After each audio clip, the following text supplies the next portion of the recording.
Karine, conte coréen, la scolopendre. Nimsan vivait à Hijou. Il était très pauvre et avait un grand nombre d'enfants qui tous exigeaient de lui non seulement de la nourriture, mais encore de l'argent et de beaux vêtements. Une veille de Nouvel An, les enfants l'avaient tant harcelé pour qu'il leur donnât des costumes neufs que le malheureux père s'enfuit de la maison, décidé à ne plus jamais y revenir.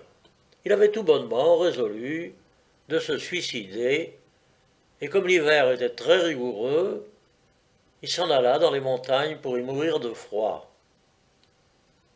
Mais quoique bien décidé à périr, il se choisit cependant un endroit abrité, et il s'assit en attendant sa fin. C'est alors qu'il vit venir deux femmes, l'une jeune et richement habillée, l'autre esclave. Elles le saluèrent en passant, et la maîtresse lui demanda ce qu'il faisait là par ce froid cruel. Nîmes la mit au courant, au fait de sa fatale résolution. On ne se donne pas la mort pour si peu, dit la jeune femme. Suis-moi, je te viendrai volontiers en aide. Il la suivit, et ils arrivèrent à Hijou, dans une très riche habitation. La jeune femme lui donna de l'argent, des étoffes de millet, et l'invita à venir souvent chez elle, non sans lui avoir recommandé de toujours frapper à la porte avant d'entrer.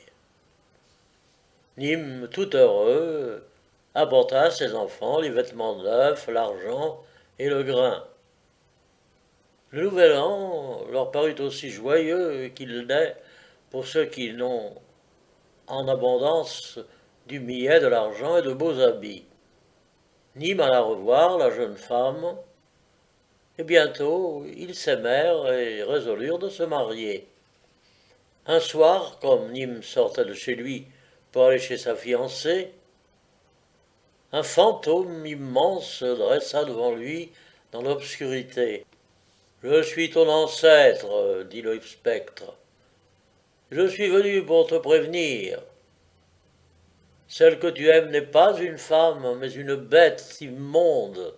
Si tu veux t'en convaincre, tu n'as qu'à ouvrir la porte sans prévenir, et tu verras non pas ta bien-aimée, mais une scolopendre. » Et l'esprit disparut. Nîmes, assez troublé, se disposait à obéir à son ancêtre. Mais quand il fut à la porte, il eut pitié de la scolopendre, et il frappa avant d'entrer. Quand il eut franchi le seuil de la demeure, la jeune femme s'inclina jusqu'à terre devant lui et lui dit « Je vois maintenant que tu m'aimes, je t'en suis reconnaissante. Je n'ignore rien. Un fantôme se disant ton ancêtre vient de t'apparaître. Ce n'était pas ton aïeul, mais mon ennemi personnel, le serpent, qui fut jadis mon époux. L'un de nous deux devait devenir créature humaine ce soir. L'heure fixée était seule, et tu as frappé à ma porte. Si tu m'avais surprise en cachette, je serais resté scolopendre pour 10 siècles encore, et mon ancien mari se serait transformé en homme. Bientôt après, ils célébrèrent joyeusement leurs noces et vécurent en s'aimant.